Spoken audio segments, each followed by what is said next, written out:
நேற்று பௌர்ணமி வியாபாரத்துக்கு போகிறதுக்கு அம்மா வந்து ஊருக்கு வரும்போது 1/4 கிலோ பூ வாங்கிட்டு வந்துட்டாங்க. அந்த 1/4 கிலோ பூ கட்டுறதுக்கு எனக்கு போதும் போதும்னு ஆயிடுச்சு.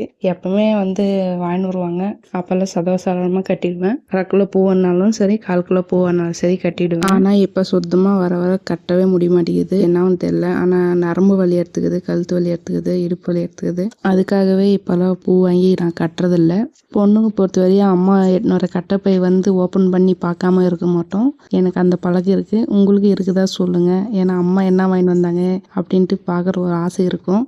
அதுக்கப்புறம் இந்த பூ என்னால் கட்டவே முடியல. அப்புறமா அம்மா கொஞ்ச நேரம் கட்டியிருந்தாங்க, கொஞ்ச நேரம் எனக்கு வச்சு கொடுத்துருந்தாங்க. நானும் கட்டி கொஞ்ச நேரம் கட்டினேன். அப்புறமா எனக்கு டீ ஞாபகம் வந்துச்சு. எங்கள் வீட்டுக்காரர் போய் டீ வாங்கினாங்க போங்க அப்படின்ட்டு டீ வாங்கி வர ஆரம்பிச்சுவிட்டேன். அதுக்கப்புறம் டீ குடிச்சிட்டு திரும்பி கட்ட ஆரம்பிச்சிட்டோம். சில பேர்லாம் எப்படி கட்டி முடிக்கிறாங்க தெரியல. 1 கிலோ பூவானாலும் அவங்களுக்கு டெய்லி பழக்கம் இருக்குது, அது கட்டி முடிச்சிடுறாங்க.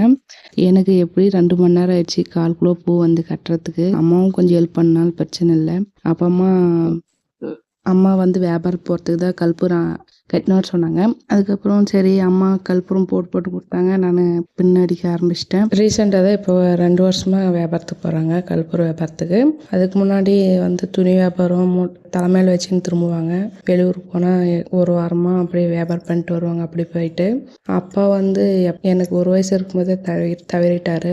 அப்போருந்து அம்மா ரொம்ப கஷ்டப்பட்டு தான் எங்களை வளர்த்துனாங்க. தம்பி 15 நாள் குழந்தை, நான் 1 வயசு குழந்தை. அப்பா இறந்துட்டாரு. அப்போருந்து கூலி வேலைக்கு போயிட்டு தான் 20 ரூபா 30 ரூபா அப்போல்லாம் கூலி வேலை. பருத்தி கொட்டுறதாகட்டும், பருத்தி எடுக்கிறதாகட்டும், நெல் இருக்கிறதாகட்டும் எல்லா கூலிக்கு போயிட்டு வந்து தான் எங்களை காப்பாற்றினாங்க. வாழ்க்கையில் எவ்வளோ கஷ்டப்பட்டாங்க, இன்னும் கஷ்டப்பட்டு தான் இருக்காங்க அம்மா.